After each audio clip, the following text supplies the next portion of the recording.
Apa itu Kristen progresif? Menjadi progresif berarti kita harus selalu mengalami kemajuan.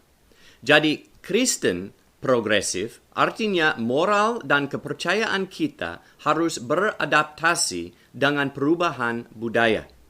Keyakinan dan praktik kekristenan kita harus selalu berkembang dan berubah.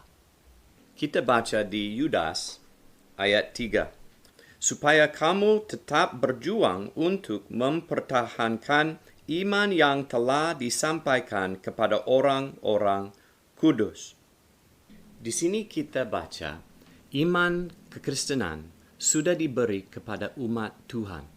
Sudah lengkap dan tidak perlu kita ubah. Hakikat kebenaran pada umumnya dan kebenaran Injil pada khususnya adalah bahwa ia tidak berubah, tetapi tetap konstan. Itu adalah kenyataan dan tidak berubah dengan perubahan zaman.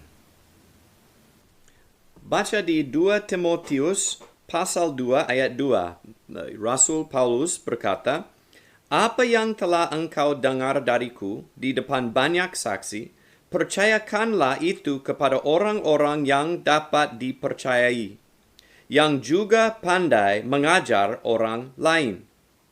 Dari ini kita bisa belajar. Kita harus setia dengan apa yang kita telah terima dari rasul-rasul.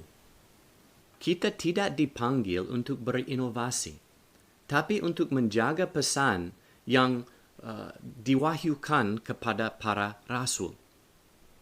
Oke, kita lihat di Efesus pasal 3 dan lihat di ayat 5.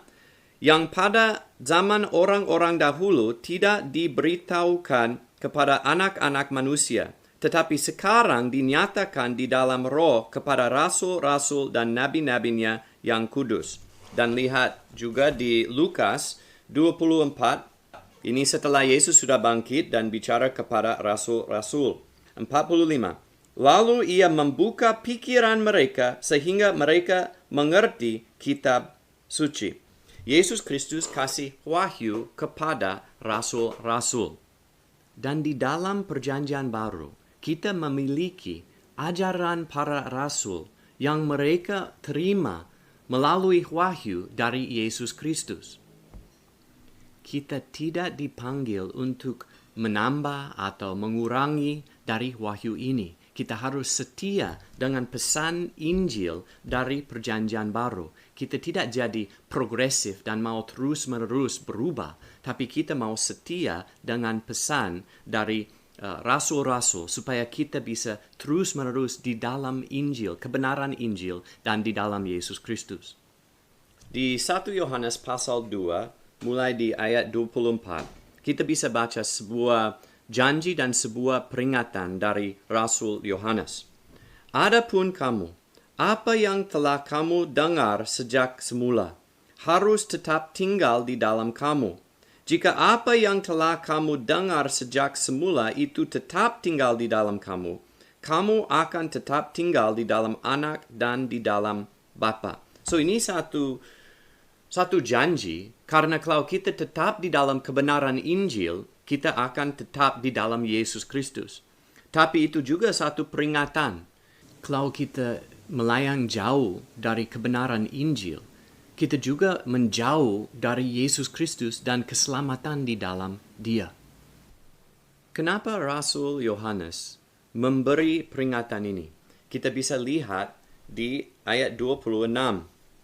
Kutulis kepadamu semua itu mengenai orang-orang yang berusaha menyesatkan kamu. Ingatlah peringatan ini dengan sungguh-sungguh, dan jangan menjauhkan diri dari kebenaran Injil, karena kebohongan itu manusia duniawi yang mau menjadi seperti Tuhan dan mau menentukan kebenaran bagi diri mereka sendiri. Hati-hatilah ikuti orang seperti itu. Ikutilah Yesus Kristus dan kebenaran Injil di dalam Alkitab. Jangan ikuti orang yang mau menyesatkan kamu. Tuhan memberkati.